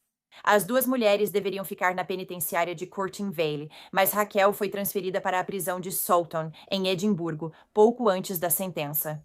As duas mulheres aparentemente ficaram furiosas com a transferência porque, enquanto estavam em Curtin, mesmo não estando na mesma cela, podiam se ver durante o tempo de recreação. Fico feliz que as tenham separado. Elas não têm direito nenhum de serem felizes. Você não as viu. Você nem saberia que elas existiam, para ser sincera com você. Você sempre colocou esse cobertor sobre elas. Bem, porque ele fica sempre coberto, porque ele não gosta de interagir com outras pessoas, porque isso o deixa chateado. Monstros. É tudo o que eu realmente posso dizer. Eu vejo eles. Nem posso chamá-los de pais, porque pais não fazem isso com seus filhos. Não havia emoção neles. Eles não estavam incomodados. Estavam meio que rindo e brincando sobre o fato de que iam ser presos por negligência.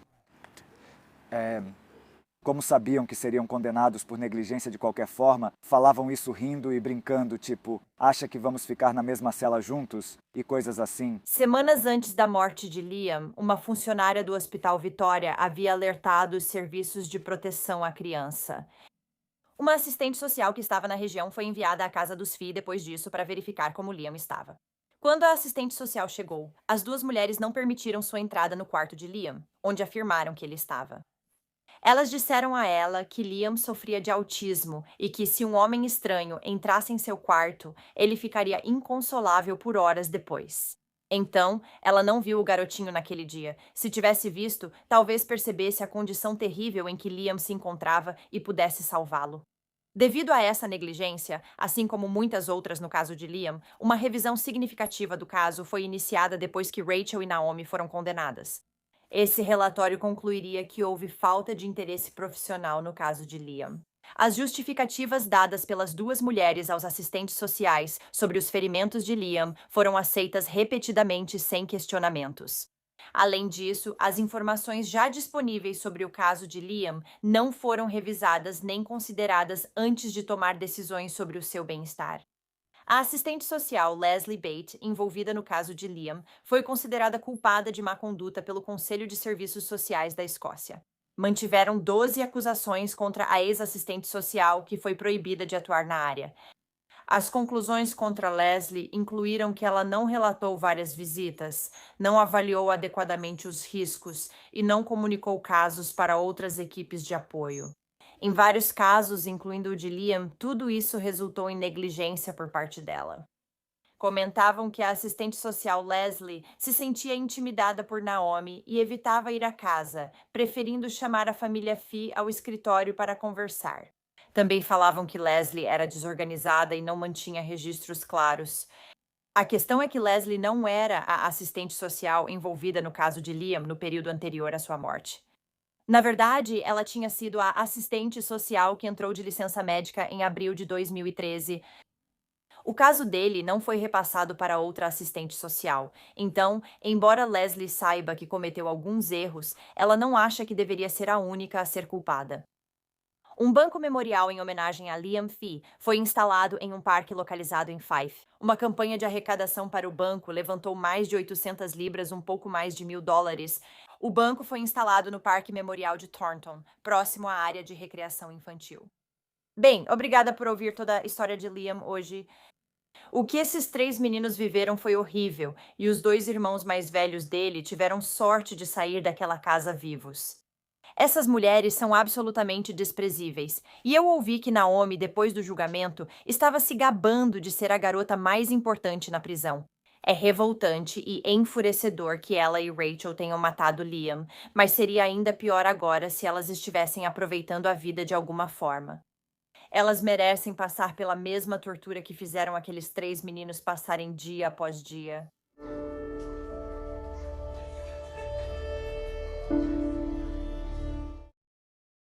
(16 horas, 48 minutos, 15 segundos). Resgate 911. Meu nome é Blaine Malam e acabei de encontrar minha filha morta. Como está sua filha? 13. Adoro tarântulas, isso é irado.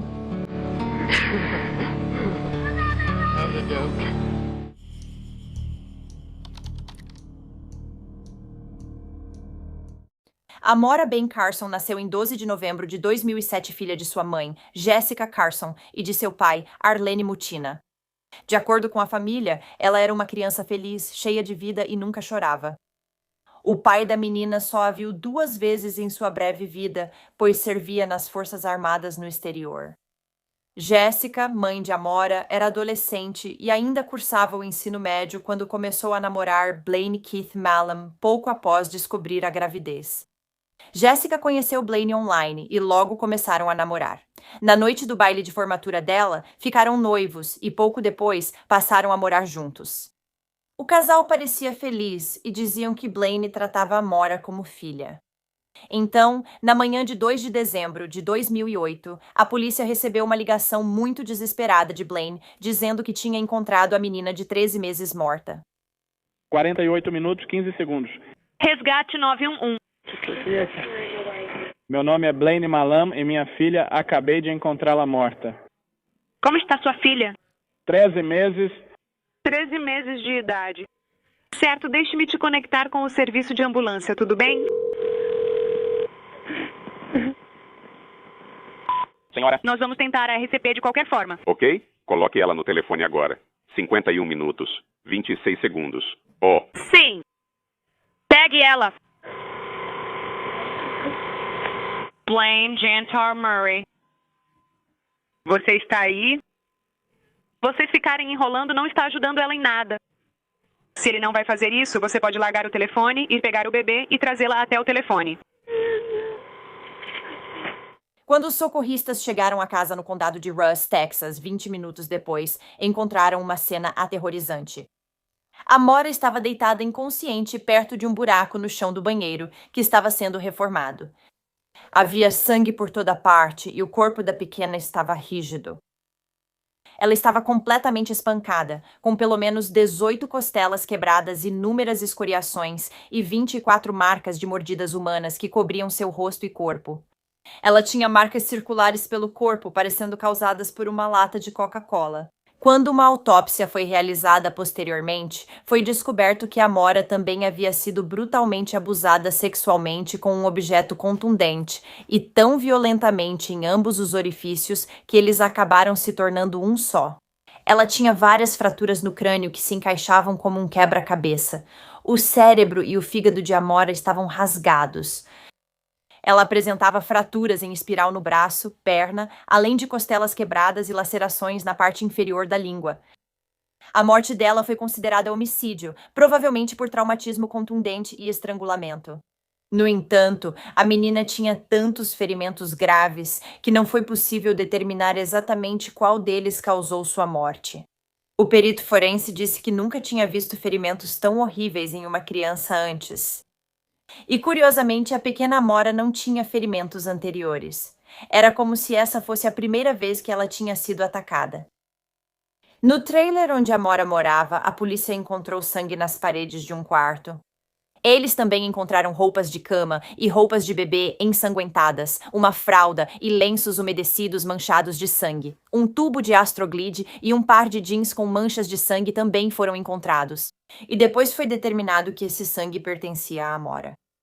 Inicialmente, nos disseram que o crime havia ocorrido em por falta de termo melhor, quarto da frente logo ao lado da sala de estar ali na casa. E eles chegaram até a usar um pouco de sangue falso, por assim dizer. E você sabe, estamos chegando na época do Halloween agora. Estamos familiarizados com sangue falso e tudo isso. Mas eles tinham... Então havia uma cena de crime encenada. É isso que você está dizendo? Havia uma cena de crime encenada. E nós, por falta de termo melhor, caímos nessa. Assim concentramos nossa investigação e esforço. À medida que avançamos na investigação e trouxemos essas outras pessoas, outros investigadores dessas outras agências, eles descobriram a verdadeira cena do crime, que ficava em um quarto nos fundos, em outra parte da casa.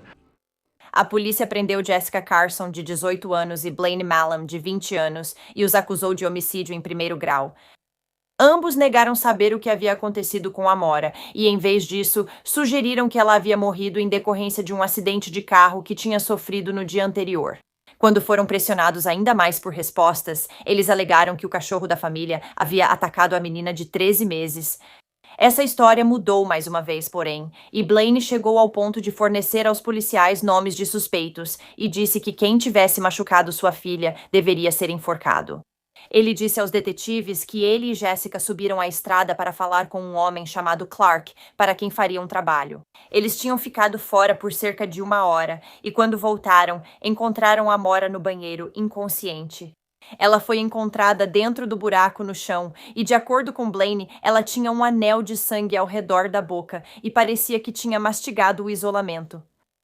Mas Jessica tinha uma história muito diferente e bastante inacreditável para contar aos investigadores. Ela disse que seu namorado contou que Amora foi possuída por um demônio e, sob o controle do demônio, ela bateu na própria cabeça com um martelo.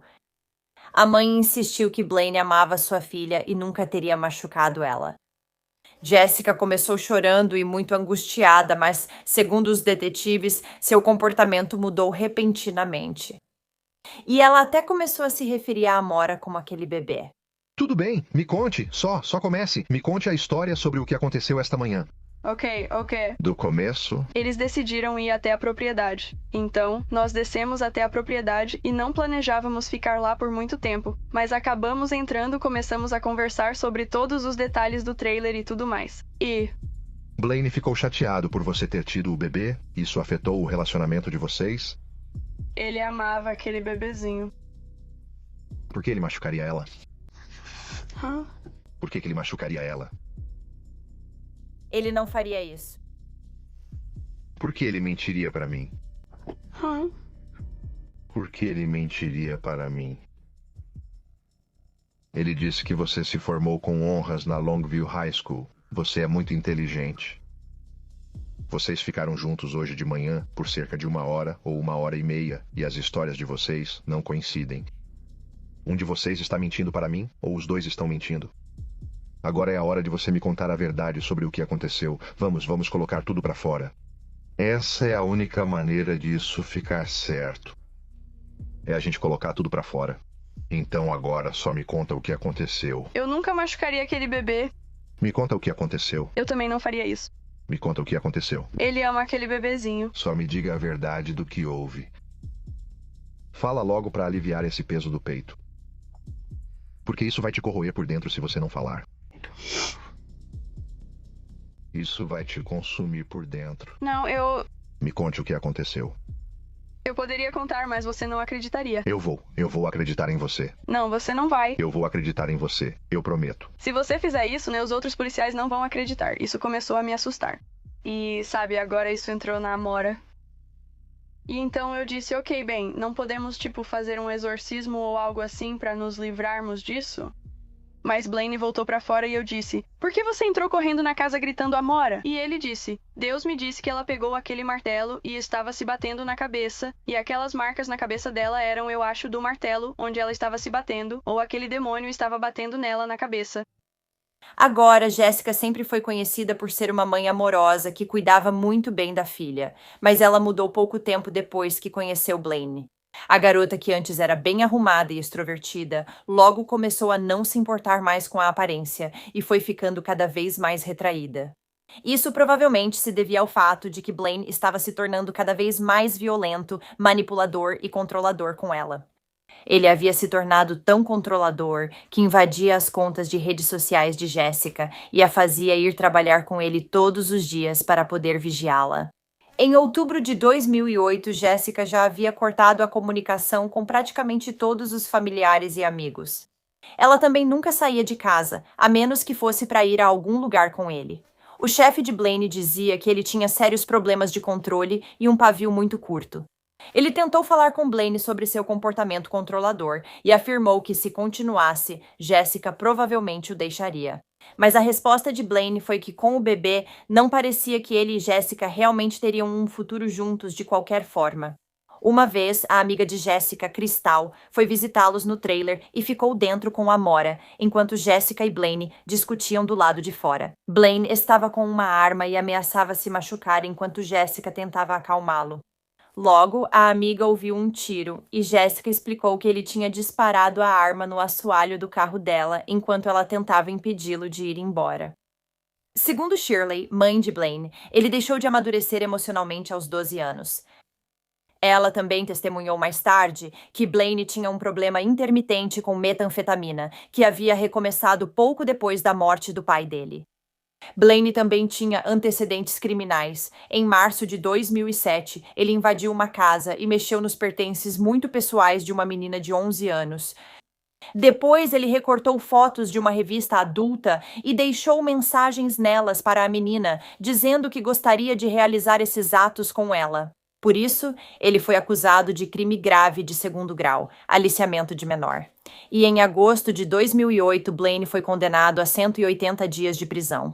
Se ele tivesse cumprido toda a sua pena, teria ficado lá até fevereiro de 2009, mas em vez disso, ele cumpriu apenas 48 dias. Após ser libertado, Blaine deveria se registrar como infrator, mas não fez isso. Também não informou ao tribunal seu novo endereço, levando à perda de contato. Após a morte do pai de Blaine, em setembro de 2008, ele e Jéssica compraram um tabuleiro Ouija para tentar se comunicar com ele e com o pai de Jéssica, que havia se suicidado quando ela tinha 10 anos. Durante esse período, o tabuleiro afirmou que a mãe de Jéssica foi quem matou seu pai. Isso fez com que ela cortasse toda a comunicação com sua mãe.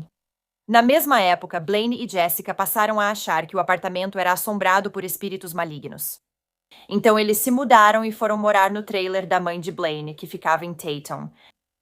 Ao saírem do apartamento, o proprietário afirmou que o local estava imundo, como se o casal tivesse destruído tudo de propósito, até deixaram a geladeira aberta, com comida estragando. Além disso, uma faca foi achada na caixa do vaso sanitário e uma lâmpada usada para fumar metanfetamina também foi encontrada. Logo após se mudarem para o trailer da mãe, Jéssica notou que Blaine estava agindo diferente. As expressões e o tom de voz dele estavam estranhos e ela achou que ele estava possuído por um demônio. Ao ser confrontado, ele concordou, mas culpou Jéssica, dizendo que era pelas mentiras dela. Blaine também afirmou que o demônio lhe deu o poder de falar com Deus e que o tabuleiro Ouija também lhe dava poderes especiais. Logo, Jéssica parou de questionar seu noivo depois que ele lhe disse que Deus disse que há coisas que você não precisa saber agora. Mas mesmo quando Blaine estava passando por esses chamados momentos de possessão, Jéssica insistia que ele continuava sendo carinhoso e amoroso com Amora. Então, quando a mãe de Blaine, que também morava na casa, foi ficar com um parente por alguns dias, tudo mudou. Na manhã de 1º de dezembro de 2008, Blaine acordou Jéssica e disse a ela que Amora estava andando pela casa. Portanto, ela devia estar possuída por um demônio, porque, segundo ele, ela era muito nova para andar. Ele afirmou que isso aconteceu porque Jéssica havia mentido para ele e agora Deus estava com raiva. Então Amora estava possuída por um demônio. Quando Jessica perguntou o que fazer, Blaine disse que poderiam realizar um exorcismo. Embora a princípio eles tenham considerado contratar um padre para realizar o ritual, eles estavam sem dinheiro. Então Blaine decidiu que ele mesmo faria o exorcismo. Ele levou Amora para o quarto dos fundos e Jessica ficou na outra sala vendo TV. De acordo com a mãe, ela podia ouvir gritos horríveis vindos de sua filha, mas simplesmente deixou que continuasse. Após um tempo, ela decidiu ver o que acontecia. Ao entrar no quarto, Blaine disse que Amora tinha saído correndo. Jessica descobriu que a garotinha estava escondida debaixo da cama e contou para Blaine onde Amora estava antes dele pedir que saísse do quarto. Jessica afirmou que quando viu sua filha, ela parecia bem. O exorcismo de Amora continuou até a manhã seguinte. Blaine interrompeu o processo em um momento para fazer uma rápida viagem ao Walmart.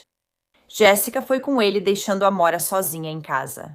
O casal parou em uma loja de penhores para penhorar uma motosserra em 2 de dezembro e depois foi a um posto, onde Jessica comprou cigarros com o dinheiro recebido, tudo enquanto Amora já estava morta. Jessica disse aos detetives que sua filha tinha mordido Blaine tão forte que chegou a sangrar e que a menininha estava agindo como o Chucky ou algo saído de um cemitério maldito. Nas palavras dela, o menino morre no final e volta todo mal e essas coisas. Chocantemente, Blaine chegou a tirar fotos de Amora durante o ataque e enviou para Jessica. Segundo ela, um dos olhos da filha estava totalmente puxado para baixo e deformado. Jessica também admitiu que viu a cabeça deformada de Amora depois de ouvir alguns barulhos altos vindos do outro cômodo. Quando os gritos da filha ficavam altos demais, ela simplesmente aumentava o volume da televisão. Em um momento, Jessica disse: "Eu ouvi o demônio gritar e berrar. E ela preferia que a filha fosse para o céu agora do que passar a vida com Satanás tendo sua alma." Os investigadores descobriram que na manhã de 2 de dezembro, por volta das 9h30, Blaine ligou para sua irmã Teresa e disse que Amora estava morta. No entanto, ele só ligou para o 911 mais de 1 hora depois. No dia 13 de dezembro, essa mesma irmã visitou Blaine na cadeia e ele pediu para ela se livrar de provas que estavam debaixo do trailer. Ela contatou o detetive do caso e a polícia recuperou uma sacola plástica com uma chave inglesa sob o buraco no chão do banheiro. Testes forenses posteriormente determinaram que havia tanto astroglide quanto o DNA de Amora na ferramenta. Agora, mesmo que Jessica tenha colocado toda a culpa em seu noivo pela morte de Amora, ela estava mais envolvida do que fazia parecer, já que pelo menos uma das marcas de mordida no corpo da menina correspondia à sua arcada dentária. A polícia também encontrou a base da cadeirinha de Amora na entrada da garagem. Ela tinha sido removida do carro de Jessica, como se ela soubesse que sua filha nunca mais andaria ali. A mãe de uma das amigas de Jessica, chamada Lisa, diria que ela sempre foi doce, extrovertida, espontânea e engraçada. Mas quando ela e Blaine foram visitá-la no outono de 2008, houve uma mudança drástica no comportamento de Jessica. Ela estava estranha e vazia, como se estivesse oca. Lisa disse que olhar nos olhos dela era como olhar para um espaço escuro. Enquanto Blaine estava preso, a enfermeira da cadeia Shirley Broyles foi chamada à cela dele. Ela o encontrou chorando e ele pediu para falar com os detetives, então disse para Shirley: "Eu vou confessar, fui eu. Dona Shirley, o Blaine que você conhece não fez isso. Meu pai disse para eu ser homem e tenho lido minha Bíblia. Por favor, diga para Jessica que eu a amo." Blaine Milam e Jessica Carson seriam julgados separadamente e, em seus julgamentos, alegaram não ter intenção de matar Amora. Ambos se declararam inocentes por motivo de insanidade, mas as defesas foram rejeitadas e Blaine condenado por assassinato e sentenciado à morte. Jessica foi sentenciada à prisão perpétua sem possibilidade de liberdade condicional. Desde então, Blaine já teve sua data de execução marcada 2 vezes, mas recebeu uma suspensão da execução em ambas as ocasiões. Seus apoiadores, porque sim, e é perturbador que ele os tenha, argumentam que ele não deveria ser executado por causa de suas deficiências mentais. Pouco depois de sua morte, Amora Carson, de 13 meses de idade, foi sepultada no cemitério Rosewood Park, em Longwood, Texas.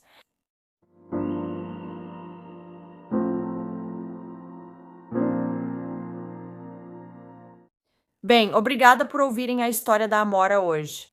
Esse deve ser um dos ataques mais brutais contra uma criança que eu já li sobre. Que psicopata completo e realmente um ser humano abominável esse Blaine é. E pensar que a mãe dela simplesmente ficou sentada o tempo todo, aumentando o volume da TV cada vez mais enquanto sua filhinha chorava pedindo ajuda. Repugnante, absolutamente repugnante. Obrigada aos apoiadores de A Wicked World. Agora tem ainda mais conteúdo de A Wicked World no Patreon, então confira em patreon.com/awickedworld ou use o aplicativo do Patreon.